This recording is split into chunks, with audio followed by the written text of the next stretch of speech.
think we have enough people in here. I feel comfortable kicking it off. Welcome, everybody. I'm Tony Ferguson. I am on the board of PRSA-LA. I'm also the co-chair of the programs committee. I also serve on the committee of the PRism Awards this year. So again, welcome. Winning a PRism Award is a prestigious accolade that signifies outstanding achievement and innovation in the field. So this is an excellent step to that journey. This program is called the Road to the 60th Annual PRism Awards Lunch and Learn. And this is a special year for the PRism Awards. It's the 60th year that we have been celebrating excellence in public relations and communications in Los Angeles. It was established in 1964, and these awards honor the best campaigns, tactics, and strategies across a wide range of categories. Before I introduce the moderator for this program, I'd like to highlight a couple of upcoming PRSA-LA programs. The first is the Sunrise Honors on August 2nd. The Sunrise Honors recognizes trailblazers in diversity and inclusion. And the second is Dodger Night. It's a fun night at Dodger Stadium. On August 21st, the Dodgers are hosting the Seattle Mariners, and that event raises money for our scholarship program. We are accepting speaker and program presentation applications for the Western District Conference, which is taking place on February 25th in Los Angeles. The call for presentation information is on our website at PRSA-LA.org. I would next want to thank our chapter sponsors that help make the program free for everyone. Weber Shandwick, Edelman, Prawley, Notified, and RSE Runyon Saltzman, Inc. Thank you so much for sponsoring today. I hope some of you are here today. Now, I would like to introduce our moderator. She is a seasoned veteran in PR, and she's also a good person. Her name is Sally Olmstead, APR, and head of global communications and speaking appearances for multiple Grammy nominated and Grammy award winning will.i.am of the Black Eyed Peas. Sally is a longtime PRSA-LA board member and has also served as a PRism judge for many years.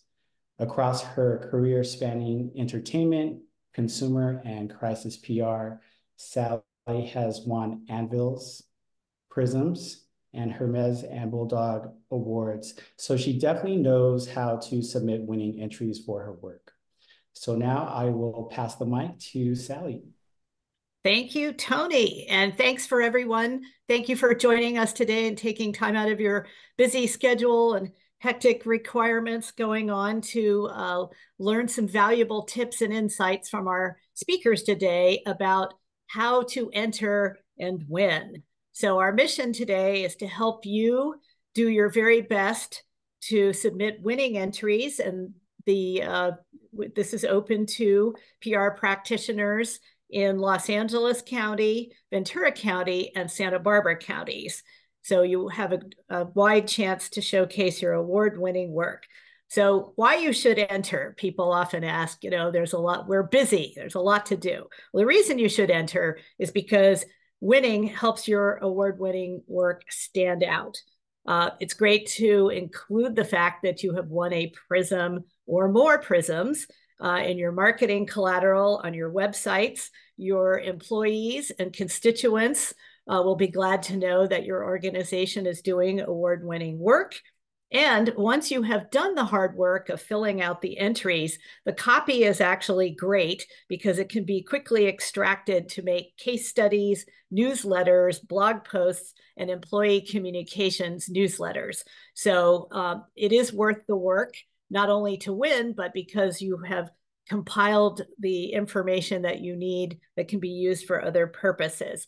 I know a lot of you have your cameras off, but we'd like to do a quick show of hands so we can see who's here. If you could turn your cameras on briefly so we can poll to see who's here from an agency.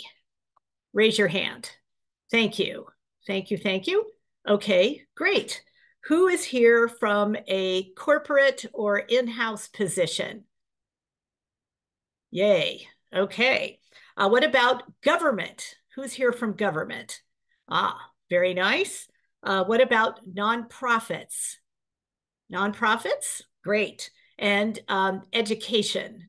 I think we had a few people from the education sector here. So anyway, thank you all for joining us. We have some top experts here today. They wear both hats. They have been judges, and they have also won many prisms between them. Melissa England, who is the Senior Director of Communications at the wonderful company. She's also a past president of our PRSA-LA chapter. Our other expert panelist today is Marisol Perez, who is the CEO and founder of Mission Driven PR, and she also leads the nonprofit PR Academy. And she is our president-elect, so she will be at the helm of our PRSA-LA chapter in 2025. I'll introduce them in more detail in a few minutes. So to get started on an entry, the first thing you need to do is know your key dates. The campaign work you are submitting must have been completed between July 1st, 2023 and June 30th, 2024. The entry dates are July 7th, if you'd like to get the early bird rates, and then the final date to submit is July 25th. And we know from past experience, a lot of people wait until the very last minute. The phones ring, there are lots of questions, people are panicking. So we can't emphasize enough, please start early. We will be taking questions in the chat box. So if you have a question, please put it in the chat box and we'll have a session after the structured discussion to take your questions. So having been on both sides of the table, I can't tell you how helpful it is to have been a judge many times and also submitted my own PRism applications that have won awards. So having that unique perspective, I think, is one of the things that's going to help set your applications apart. And I'd like to give you a little more detail about our speakers. Melissa England, who is at the wonderful company, you know their brands like Wonderful Pistachios, Fiji Water, Palm Wonderful, Justin Wines, Halo Mandarins. So from fresh produce to wines, Melissa spends her time connecting her brands with pop culture, getting them in the news, getting them on TV, getting them in the hands of chefs, putting them on the red carpet. And you may see their products in movies and TV shows as well. And the company also conducts robust CSR and community outreach programs. So Melissa, having been on both sides of the table as the chair of the PRism Awards, serving as a judge, and also entering and winning numerous prisms, she will be able to give us some great tips. Then we have Marisol Perez, again, from Mission Driven PR and the Nonprofit PR Academy. She has 30 years of experience helping nonprofits hone their missions and tell inspiring stories that drive action. Her work has garnered many awards, including 5 prisms. She is an adjunct lecturer at California State Dominguez Hills, is a fellow PRSA board member and president-elect of our chapter again, so we'll look forward to working closely with her next year. She has served as a PRism judge for many years and is the chair of this year's PRism Awards. So one of the things that I want you all to know is that people ask, who's judging my work when we submit? And we actually swap our entries with another chapter. So the judges will be unbiased and they will be looking through your applications with fresh eyes. So Philadelphia is the chapter we're swapping with this year. So once your entries go in, a team of people in Philadelphia using our dredging criteria will be reviewing the applications. And let's see if we can get Christina, if you can please post the link to Judgify. This is the link that you should be looking at that will include FAQs, instructions, where to click in to submit your entries. Everything you need to know will be there. So the first thing I want to ask both Melissa and Marisol is, why do you serve as a judge year after year? It's a labor of love. It's a lot of work. So Melissa, tell us why you are so involved and why you like to judge every year.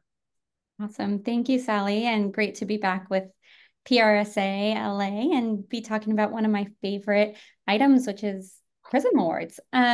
Why do I judge? I truly enjoy it. You know, it is a lot of work. It's a time commitment, but I really just love hearing from our peers and seeing what other people are doing in other parts of the country, especially see how they're positioning it, what some of their tactics are. And it makes me a better PR practitioner because not only am I seeing work outside of our LA area, but I'm seeing it in different industries and different sectors that can really inspire me. And I can bring some of that back to my everyday role. So at the end of the day, PRSA is to better the profession and the professional. And I think the PRism Awards are a great example of exactly what that does. Terrific. And Marisol, what about you? What keeps you involved in this program every year? And now you're running it. Yeah.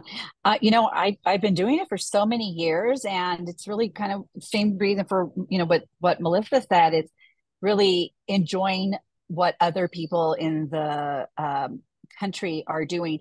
These are submissions where the teams or the individual or the company nonprofit really believe and are confident that they are award-winning campaigns. So I always like to see what are they featuring, what are they submitting, because like she says, it does make you also a better professional in this industry.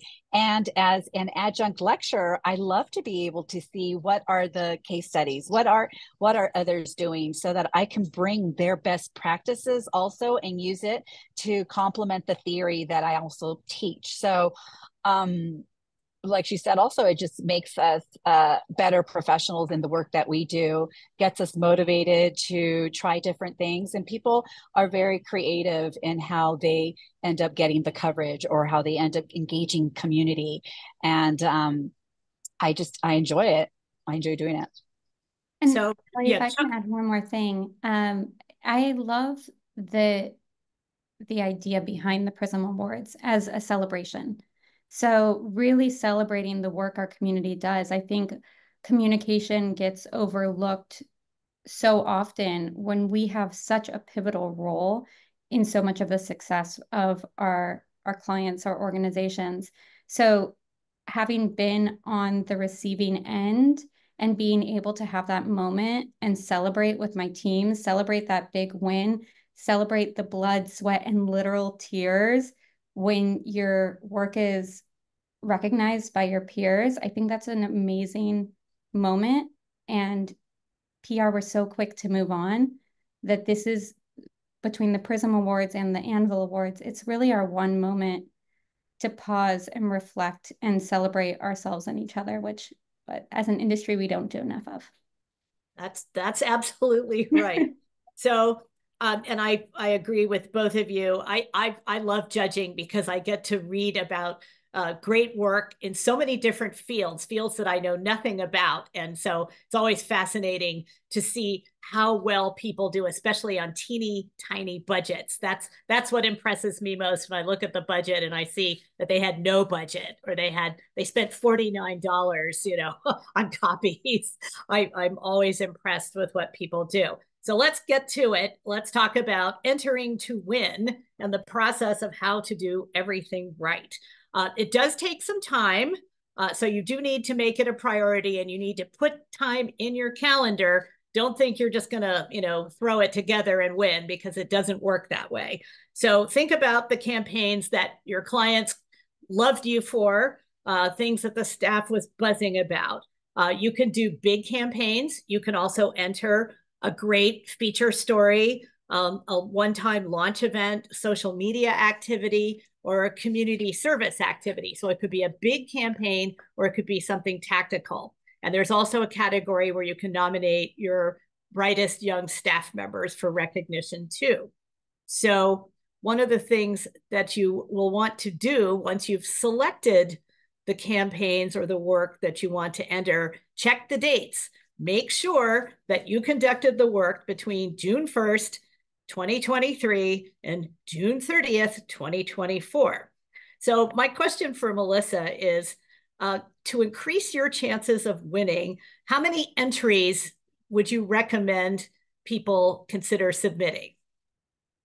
As many as you think are relevant to your award. One of the things that people forget to do when they're submitting, and it might be a budget constraint as well, is, okay, I'm just going to submit for best integrated campaign, or best multicultural campaign, or best healthcare campaign.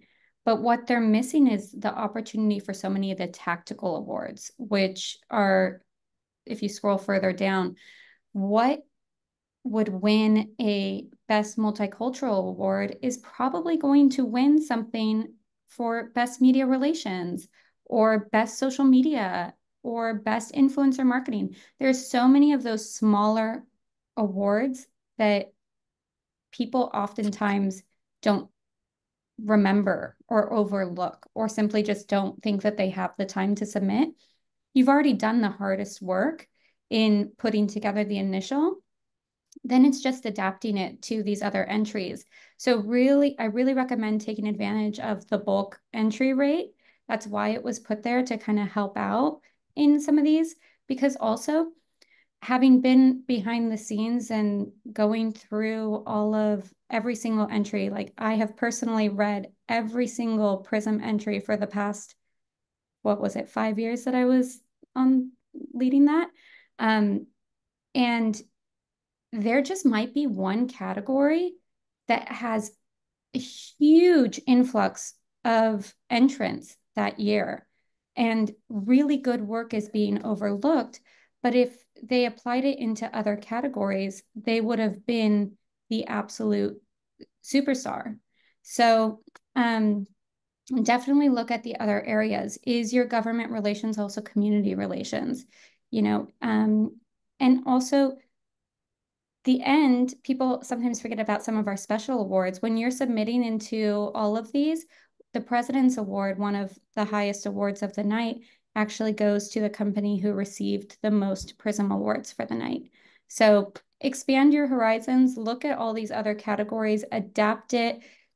That's one of the things, Runyon Saltzman and Blue Shield of California, those are two that are standouts from last year in my mind. They did that so well. They really had one campaign, and that they adapted and submitted to multiple entries, which ultimately they got Best in Show, and I think President's Award, if I'm remembering correctly. But and Jackson Spalding, I remember, does that really well too. So these are the ones, they're paying attention to these other categories. Great. So Marisol, what should you consider before you start the entry process and doing the hard work of writing it up and finding the collateral attachments to submit? Yeah.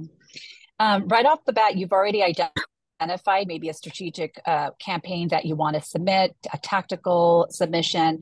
You want to make sure that you get consent from your clients, the employer that you're working with. And then just remember that once you submit the entry, entries cannot be disqualified or withdrawn. So no refunds will be given. If there's a dispute that comes up, then it's something that will need to be settled directly with your client or the company. We're not in a position to mediate in that process. Good to know. So Melissa, What about handling an entry where there might be some confidential information that was included in the campaign or behind the campaign? We protect a lot of that confidential information, but at the same time, you are going to be having it reviewed by your peers. We used to print out all the materials and the entries, and we would have the books, you know, on the tables back in the day. The Anvil Awards specifically says if you submit to us, we have the right to pull any information out of it and publish it. That actually prevented me from being able to submit a lot of really great work to the national organization that I actually was able to submit to PRSA-LA because I knew that they weren't going to be publishing all of that directly. So, you know, you're going to have to use your best judgment as to what you're comfortable putting out there. PRSA-LA, and you guys you're closer to it now than I was, at least when I was running it, we would not publish anything without your consent. The only items that we would publish were images that were shared. So just really, as you're submitting your proposal, make sure that you put in there if there is something confidential and say, specifically with budgets, that's always, we're not going to, PRSA-LA is not going to publish your budget sheet and show where all that's coming from. But it really helps from a judge side be able to better judge the submission. If you had $500,000 that you put towards talent and that was the main reason why you got the results versus a scrappier submission that maybe got all of the talent to come in because they were just directly connected and wanted to participate in the program, I'm looking at that with two very different lenses as a judge. So going back to the main question is confidentiality. PRSA-LA does allow you to submit a little more confidential, but just know that you are going to have your peers review it and see it. And ultimately, people might be talking about it. So if there's something really highly confidential that you need left out, I would redact it. But just in your submission, please write what is confidential, what's not, especially when the images are being submitted for future. We like to have at the award ceremony pictures from the submissions up on the screen. And we have had people come back to us and say, oh, I didn't want that photo shared. You didn't say that when you submitted the entry. So we had no way of knowing. Got it. So Marisol, is there a pattern or a process that the judges are looking for when they start reading the entries? So once you've selected what you think is your award-winning campaign, you want to make sure that you demonstrate understanding of the strategic public relations planning process. This is where I get really excited, and I love teaching this because I'm always looking at the acronym that we use, either RACE or /RPI. RACE stands for Research, Action Planning, Communication, and Evaluation. RPI is a different name for it. It's Research, Planning, Implementation, and Evaluation. So I'm looking to see what has each entry included in these components of the planning process, right? So the first thing is research. I think sometimes we overlook the research. So you want to make sure that you've include what you did to support and inform your campaign objectives, right? So to me, that's going to be really important that you've included that and you've thought about it.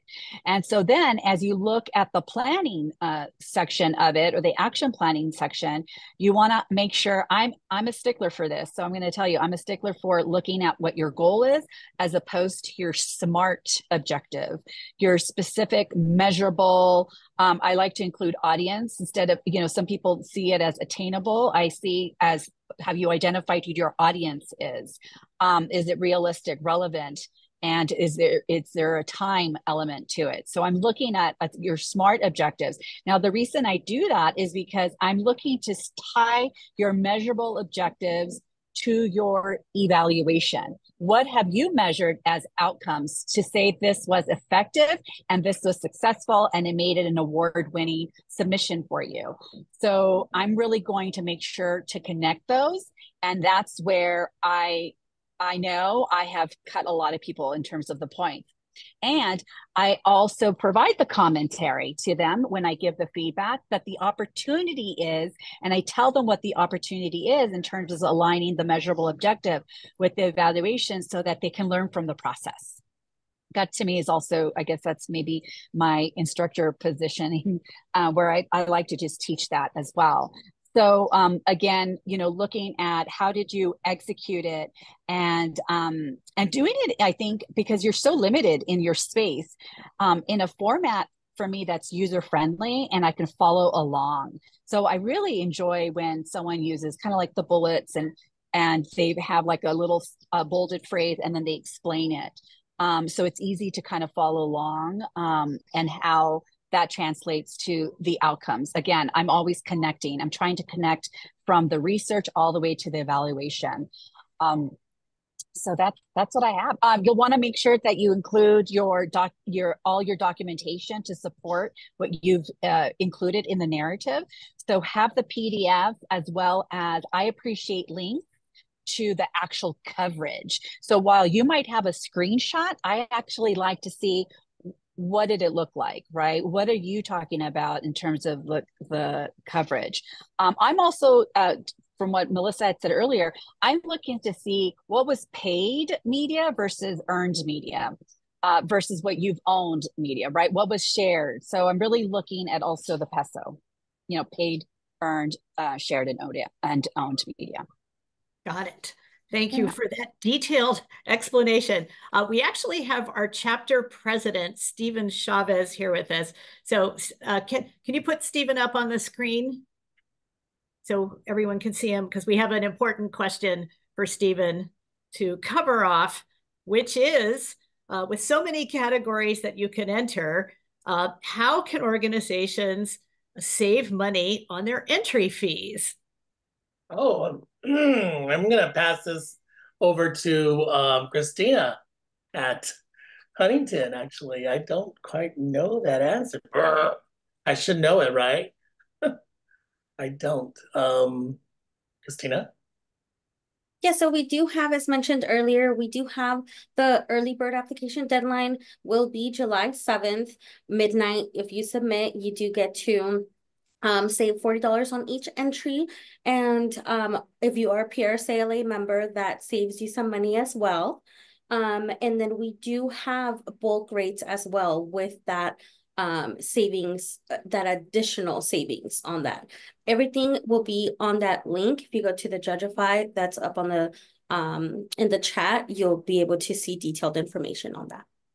And the other important part is after the early bird deadline of July 7th, the entry prices go up $40 each in both the member and non-member category. So this is another reason to get started early on the process. So let's talk about getting started on the entry forms. We suggest that you draft the application copy in a Word document first, review it, edit, have your colleagues review it, edit again, and make sure that every word you use advances the mission. A few things that can help you speed up writing the copy. Go back to the plan that you created for the work, for the campaign. It will probably contain some valuable copy that you can pull out or compress a little bit to use as part of the key language in your application.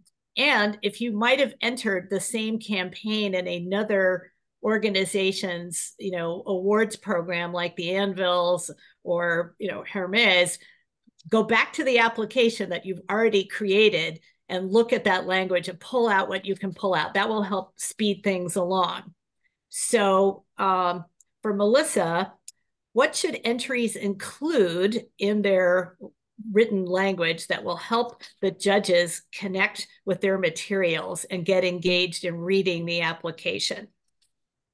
Great question, because I think this is one that, again, people don't, I think, pay attention to enough. When you are a judge and you're reading this entry, you might be and will likely be reading something in a very completely different sector about a company that you might not know a single thing about. And so one of the mistakes I see people make is to not introduce the client or the organization or the objective. So I've gone through full award entries and got to the end, and I still don't know what this organization does or who they are. So make sure that you are including that boilerplate language. What is this organization's goal? What are you trying to accomplish? What do you do? Are you a software provider? Are you a community organization? And make sure that that also translates to someone that is reading it outside of your city. So they mentioned Philadelphia is going to be judging this year. Make sure if you're talking about the Annenberg Beach House, that and how you brought people to Annenberg Beach House for an amazing event, no one knows what that is in Philadelphia, or if they did, they probably lived in LA at some point. So make sure that you're giving that additional background and providing that context and storytelling, and get rid of the jargon. That's another thing with a lot of healthcare specifically does this, or tech specifically does this. There's a lot of jargon that they'll throw in to make the entry sound smart. And it's like, some of the best entries are the ones that are written in the most simple language, because it's that storytelling. It's pulling me through from beginning to middle to end. That's really what I'm looking for, to be pulled along through the process. Tell me who you are, what you're trying to do, what the challenge is, what you're trying to overcome, the goal, and let's celebrate the win at the end together and do it in a really clear, concise way. And then again, going back to, I think it was Marisol that said this, the supporting documents. I love diving into the supporting documents, and a lot of people don't use those to their best capacity. Put in a full planning deck, put in your full recap report that you can share out. You are so limited in the write-up. Bring the supporting elements to really help tell that story. Got it.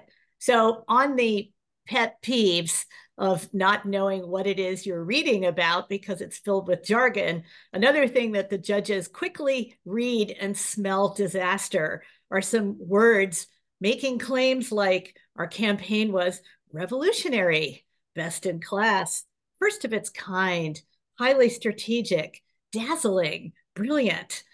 Those are all words that we decide as judges. Your campaign was really brilliant. We'll decide if it was brilliant. Don't claim it for yourself. Another thing to steer clear of is overusing the word strategic in every sentence, because just because you say it was strategic does not make it so.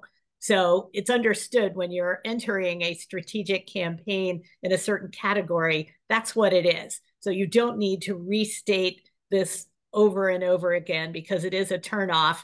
And when we start seeing all this boastful, unprovable language, we start getting really suspicious. So just don't. That's a big don't. So, Sally, can I add something to that too? I think what also happens, because it's happened to me, right, where you're setting up the judge for something wow. I'm like, oh, I'm waiting for this, right? I'm waiting for this to be like the wow moment, and then it just falls flat. So I think that's also, sometimes setting yourself up for what may not be what's in your favor. Deflation. Yeah, you don't want to deflate. So for Marisol, how can the entry wording help boost a score, or, get the judges to be inclined to give a higher score? Well, to me, I'm always going to go back to the RPI or the race and looking at those elements. But one thing that I would say is be sure to read clearly the instructions for what they're asking you and answer the questions. So you want to do that. You want to have this already set up in such a way where you have the research, the action planning, the communication, evaluation, or the planning and implementation.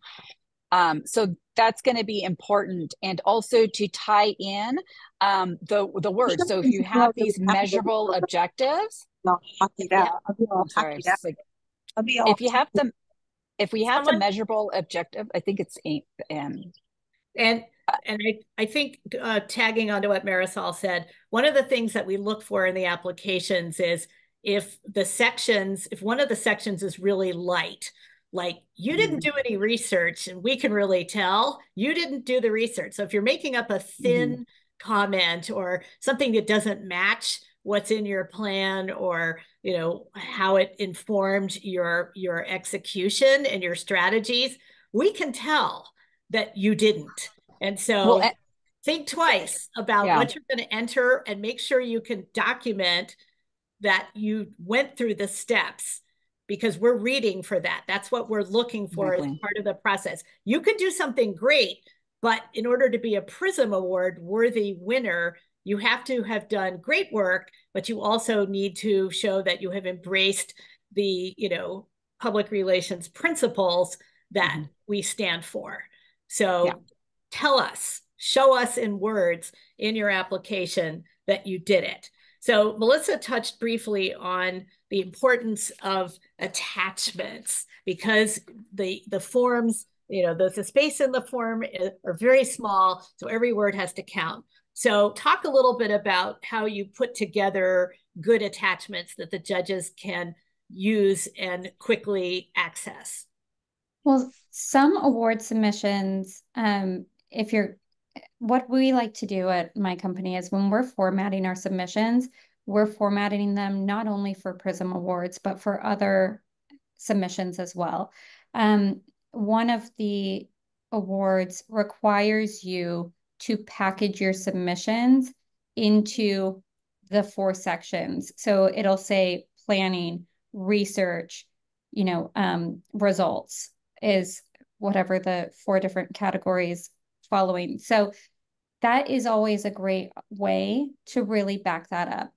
The number one thing that was just mentioned, research is often overlooked in the submissions, and it holds such a high weight in determining, it can really determine whether you're going to win or whether you're not even going to qualify.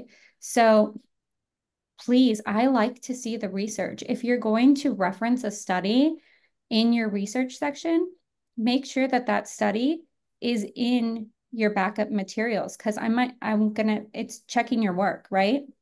I want to go back and I want to see it. Or if you don't have that full PDF, use one document and say relevant links, and have a section, research links, coverage links, so that I can go back and click through them. So yes, use those attachments to your benefit and make sure that they're properly titled.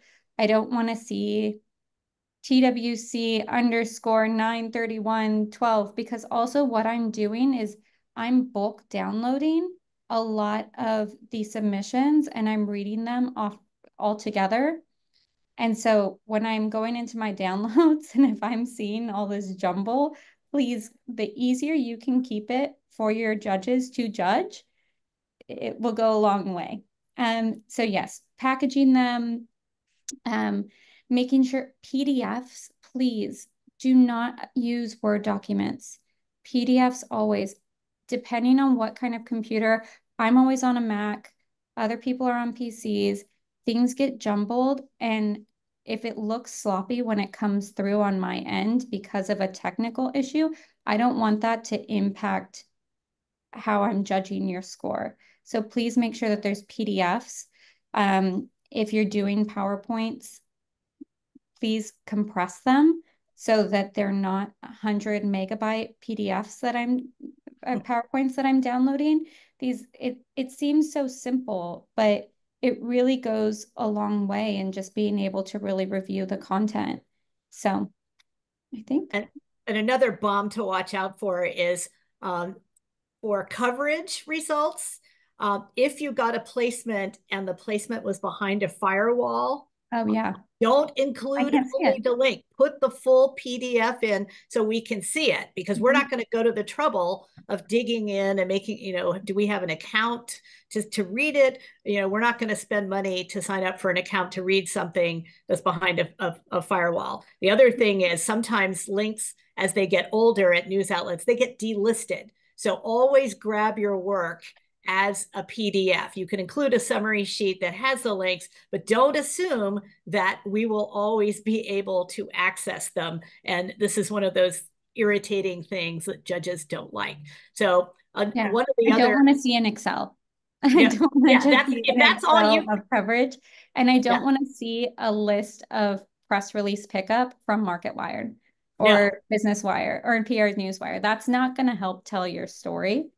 And if I see overly inflated numbers like that, I can read right through it. So please keep those off and give me real earned media results. You can say that you supported it with a press release, but if I'm seeing that you've got 50 billion impressions, I'm questioning that and I'm going to look at the results.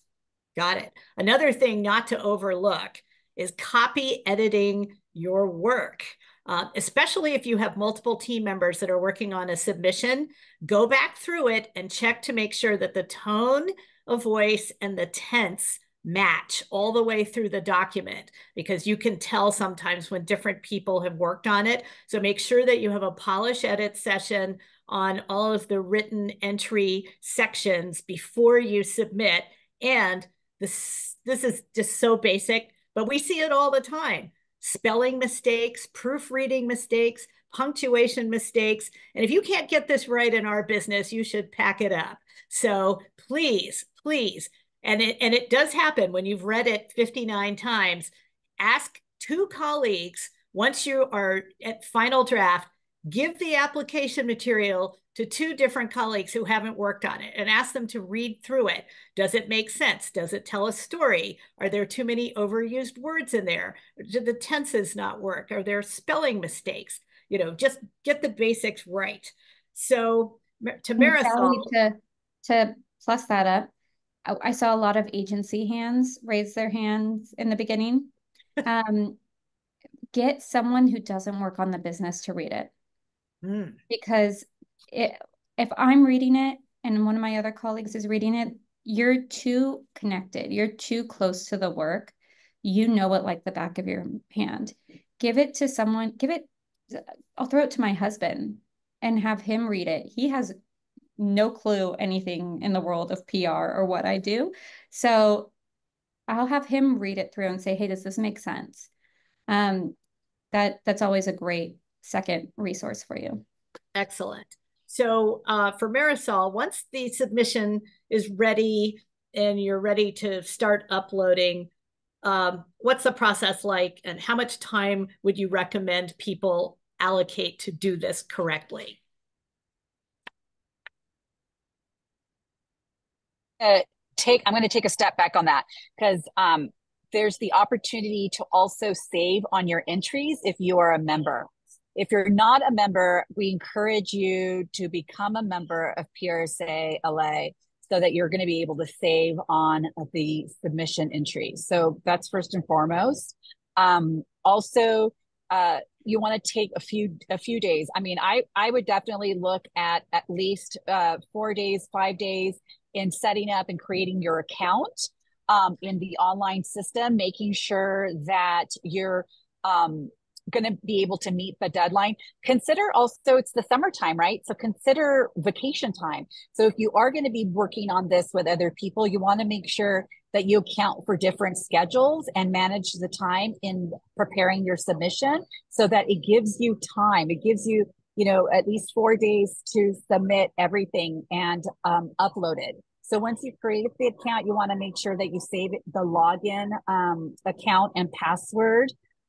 Put it in a place that's easily accessible. You want to make sure if you have another team member that's going to be working on this and possibly picking it up where you might have saved some information, that they have all the information that they need to upload in each section of the online system. Make sure you have your credit cards ready to pay for the entry fee so that you're able to complete the submission process. Again, you know, this goes to like member rates versus non-member rates. Consider early bird so you save on the submissions instead of regular rates. There's the multiple submissions that if you submit 3 or more entry, you'll be able to get additional discounts. So you're able to make sure that also will help pay for the membership fee as well. So one bugaboo on the credit cards. Yeah. One time I was using a company credit card and it's registered in New York at our corporate headquarters. And I didn't know the zip code, the billing zip code to put in for the payment area. So I got trapped. So if you are using a company credit card and you have more than one office and it's a corporate card, make sure you have all that information handy before you start, because that slowed us down one time when we were putting things together. So Melissa, once the entries go in, what happens next? Dun, dun, dun. First off, celebrate. I remember last year, I celebrated by going to Legoland. I was literally submitting Marisol was just talking about other team members submitting. I was waiting for team members to give me their files. And I'm sitting there in a hotel room at Legoland saying, come on, people, give me these entries so I can push send. And then you have to go through the waiting process, unfortunately, right? So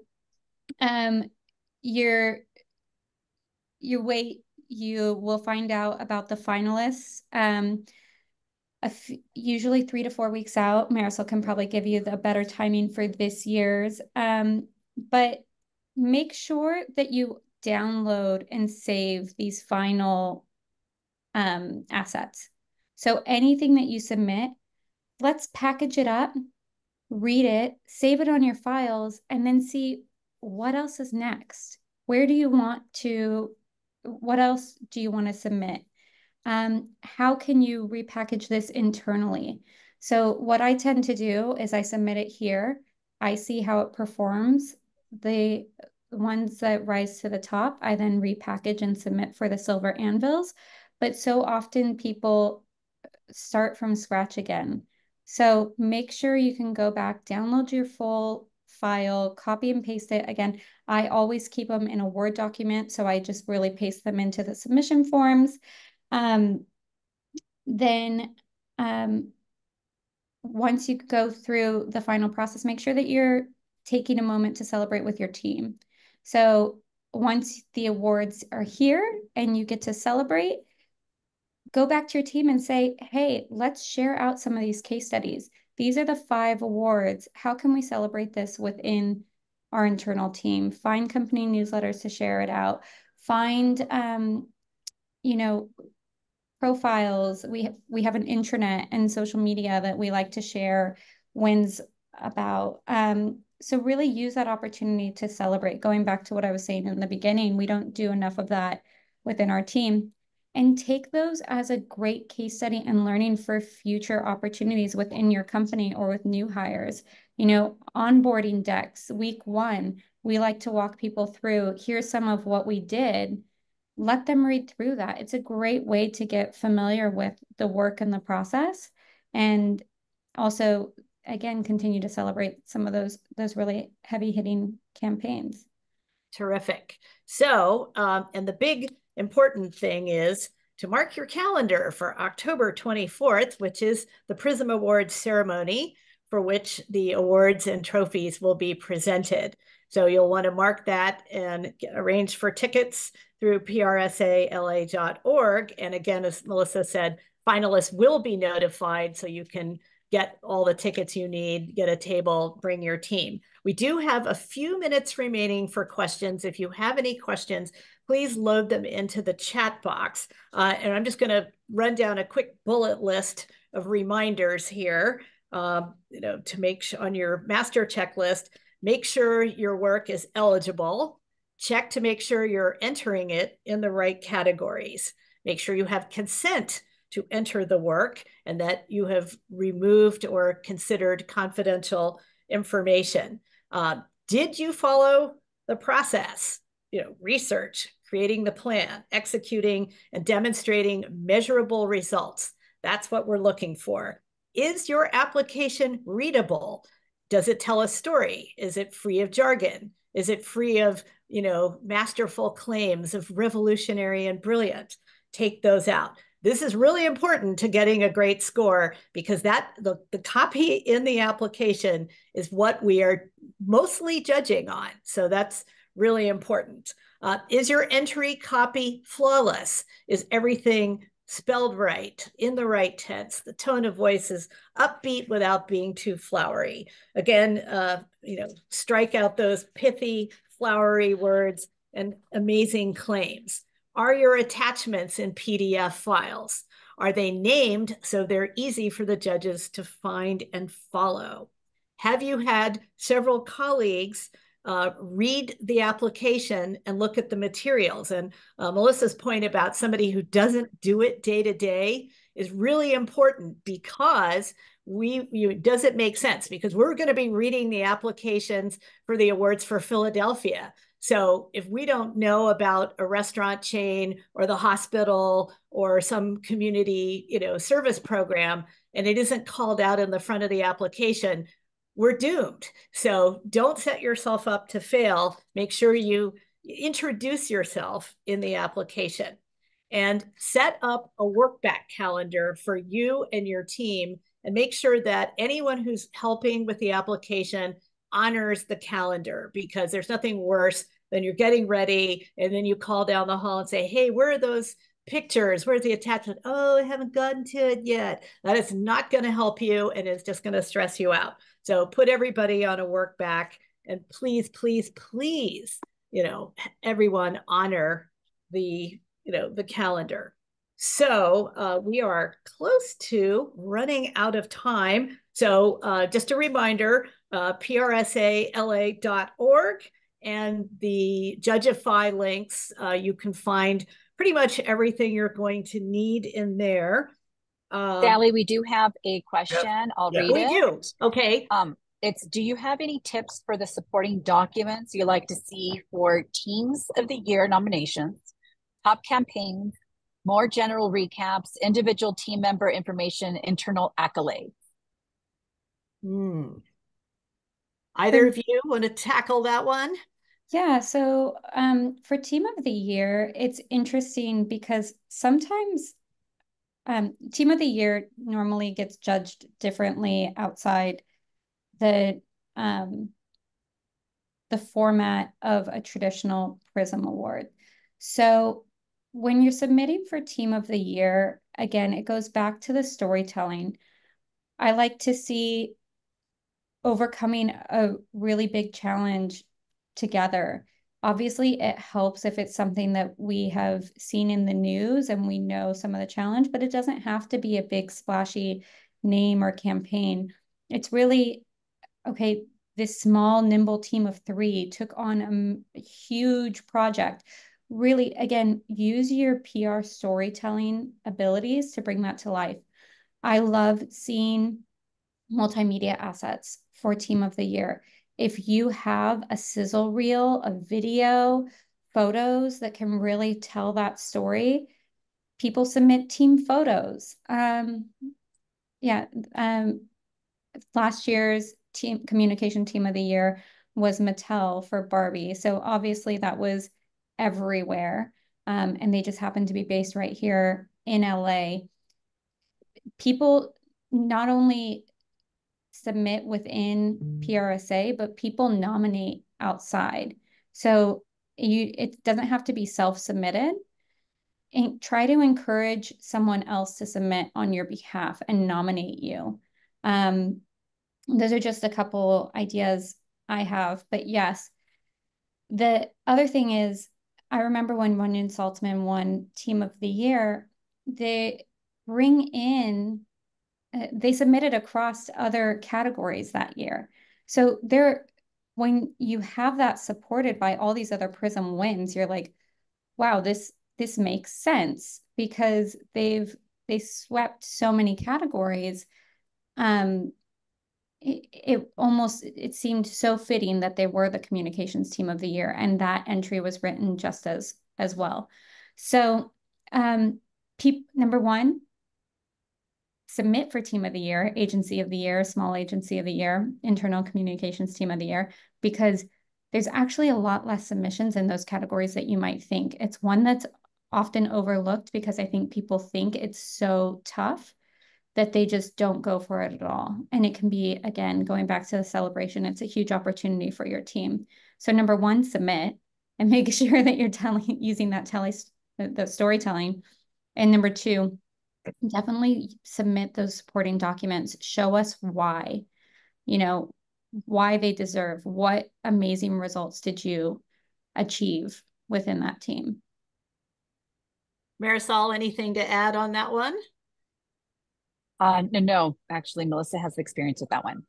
All right. So we have 2 minutes left. So I'm going to hand the floor to our chapter president, Stephen Chavez, to close out the event. Who's prepared this time. So holding my PRism Award from last year. Have that proudly on my desk. I just want to say thank you, everyone, for participating. Thank you, Sally, Marisol, Melissa, Tony, for sharing your wisdom with all of us as we go through this journey of pulling together these awards, and looking forward to seeing all of you in October. I do want to mention that we are planning right now the Western District Conference. That's going to be happening in Los Angeles on February 24th, 2025. So if any of you are looking to maybe submit a client or yourself to be a speaker, we're now taking in proposals for speakers. So if you've got a great case study, you've got an award-winning program you think would be nice to showcase and demonstrate your capabilities and strengths and knowledge in a certain area, please think about submitting a speaker proposal for Western District Conference. And then again, with membership, you get a great discount on award entries. People forget that with PRSA National, you can break down the payments into quarterly payments. So it doesn't have to be one lump sum. So go and create a payment plan if that may be an issue for you, and as to like why you're not a paid member yet. But anyways, looking forward to seeing everyone in October, and thank you, and as well as at Dodger game and Sunrise Honors. Thanks, everyone. Have a great day. Thank you all. Thanks, everyone. Thank you.